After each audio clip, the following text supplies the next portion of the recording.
ਦੋਸਤੋ, ਅੱਜ ਦੇ ਇਸ ਮੁਸ਼ਾਇਰੇ ਵਿੱਚ ਕੁਝ ਫੁਟਕਲ ਸ਼ੇਰ ਤੇ ਫਿਰ ਇੱਕ ਨਜ਼ਮ। ਮੈਂ ਹਰਮੀਤ ਵਿਦਿਆਰਥੀ ਫਿਰੋਜ਼ਪੁਰ ਤੋਂ, ਪੰਜਾਬ, ਇੰਡੀਆ। ਸ਼ੇਰ ਨੇ ਤੁਹਾਡੇ ਲਈ ਕਿ ਉਦਾਸੀ ਦਾ ਸਫ਼ਰ ਕੱਲੇ ਤੋਂ ਹਰਗਿਜ਼ ਕਰ ਨਹੀਂ ਹੋਣਾ। ਉਦਾਸੀ ਦਾ ਸਫ਼ਰ ਕੱਲੇ ਤੋਂ ਹਰਗਿਜ਼ ਕਰ ਨਹੀਂ ਹੋਣਾ।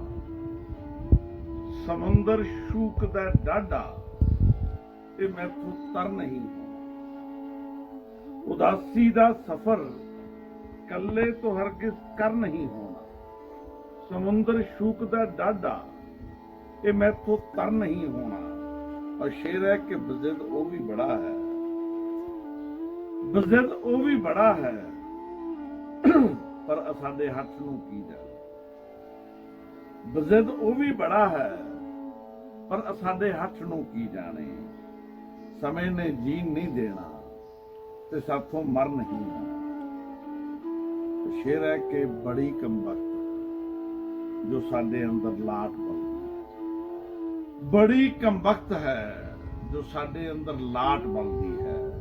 रहे किन्ना भी यख मौसम, असा तो ठर नहीं होना, असा तो ठर नहीं होना।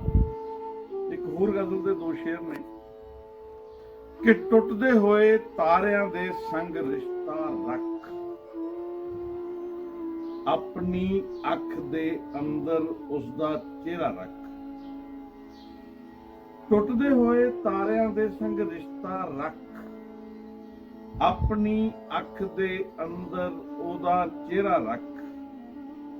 उड़दे जांदे सोल परिंदे फौन लई, ज़हन दे विच लुका के कोई पिंजरा रख। और बच्चे दे हथ फुल्लां दा की फायदा है, बच्चे दे हथ फुल्लां दा की फायदा है। ਉਹਦੇ ਮੋਢੇ ਉੱਤੇ ਭਾਰਾ ਬਸਤਾ ਰੱਖ, ਉਹਦੇ ਮੋਢੇ ਉੱਤੇ ਭਾਰਾ ਬਸਤਾ ਰੱਖ। ਨਜ਼ਮ ਤੁਹਾਡੇ ਨਾਲ ਸਾਂਝੀ ਕਰ ਰਿਹਾ।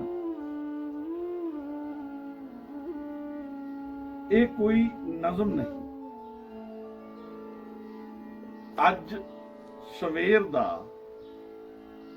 ਦਾਦਾ ਗੁਰਦਿੱਤ ਸਿੰਘ ਬਹੁਤ ਯਾਦ ਆ ਰਿਹਾ।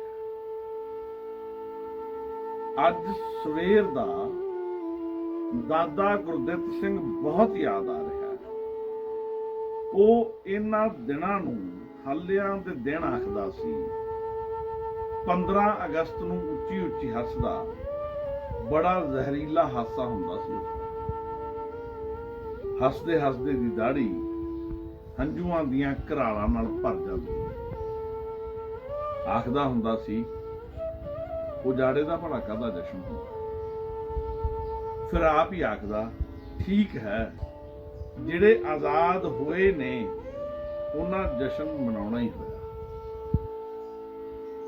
ਅਸੀਂ ਤਾਂ ਜਿਉਂ ਜੰਮੇ ਆਰਾਮ ਨਾਲ ਬਹਿ ਸੂਰਜ ਵੇਖਣਾ ਨਸੀਬ ਨਹੀਂ ਹੋਇਆ। ਨਾ ਇੱਧਰ ਨਾ ਉੱਧਰ, ਬਸ ਖੜੀ ਲੱਤ ਤੇ ਜ਼ਿੰਦਗੀ ਗੁਜ਼ਾਰੀ ਹੈ। ਪਰਜਾ ਦੀ ਕਾਹਦੀ ਆਜ਼ਾਦੀ ਹੁੰਦੀ ਹੈ। ਆਜ਼ਾਦ ਤਾਂ ਰਾਜਾ ਹੁੰਦਾ ਹੈ, ਆਜ਼ਾਦ ਤਾਂ ਰਾਜਾ ਹੁੰਦਾ ਹੈ। ਰਾਜਾ ਤਲਵਾਰ ਦੀ ਧਾਰ ਚੋਂ ਨਿਕਲੇ ਜਾਂ ਵੋਟਾਂ ਵਾਲੀ ਸੰਦੂਕੜੀ ਚੋਂ, ਰਾਜਾ ਤਾਂ ਰਾਜਾ ਹੀ ਹੁੰਦਾ ਹੈ। ਘਰ ਦਾ ਚੁੱਲ੍ਹਾ ਬਾਲਦੀ ਪਰਜਾ ਨੂੰ ਤਾਂ ਆਪ ਹੀ ਚੁੱਲ੍ਹੇ ਦਾ ਬਾਲਣ ਹੋਣਾ ਪੈਂਦਾ ਹੈ। ਮੇਰਾ ਅਨਪੜ੍ਹ ਦਾਦਾ ਕਿੱਡਾ ਵੱਡਾ ਸੱਚ ਜਾਣਦਾ ਸੀ। ਅੱਜ ਹਵਾ ਵਿੱਚ ਉੱਚਾ ਝੂਲਦਾ ਤਿਰੰਗਾ ਵੇਖ ਕੇ ਦਾਦੇ ਗੁਰਦਿੱਤ ਸਿੰਘ ਦਾ ਮੈਲਾ ਕੁਚੈਲਾ ਪਰਨਾ ਬਹੁਤ ਯਾਦ ਆ ਰਿਹਾ, ਬਹੁਤ ਯਾਦ ਆ ਰਿਹਾ, ਬਹੁਤ ਯਾਦ ਆ ਰਿਹਾ। ਧੰਨਵਾਦ।